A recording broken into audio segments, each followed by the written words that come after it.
केवल बुद्धि पर भरोसा करने में भी खतरा है, इसलिए कि विनाश काल आने पर तो मनुष्य की बुद्धि भी भ्रष्ट हो जाती है।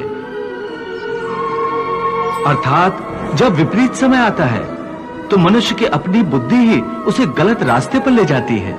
हे मधुसूदन, मनुष्य न तो अपने मन की इच्छा अनुसार कर्म करे, न ही बुद्धि की सलाह माने, तो फिर मनुष्य बेचारा करे तो क्या करे? ऐसी स्थिति में अपनी प्रवृत्ति के विरुद्ध कोई कैसे जीवन व्यतीत करेगा? हे मधुसूदन, मुक्ति और मोक्ष का रास्ता अपनाने के लिए कोई मनुष्य अपनी प्रवृत्ति को कैसे बदल सकता है? इसका कोई तरीका मुझे बताओ।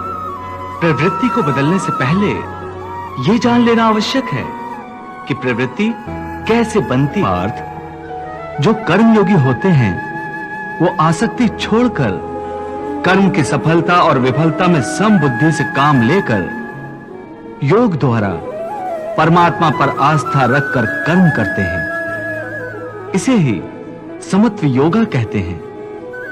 हे पार्थ, ईश्वर को समर्पण करने की भावना से किया हुआ कर्म फल प्राप्ति की कामना से किए हुए कर्म से कई गुना अधिक श्रेष्ठ है। ज्ञानी पुरुष कर्म फल की आशा किए बिना समबुद्धि योग द्वारा कर्म करते हैं और पाप पुण्य आदि भावनाओं से मुक्ति पाते हैं।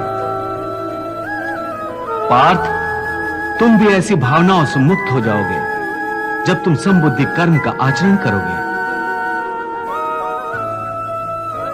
योगस्था कुरु कर्माणि संगम त्यक्त्वा धनंजय सिद्धि असिद्ध्यो समो भूत्वा समत्वम योग उच्यते।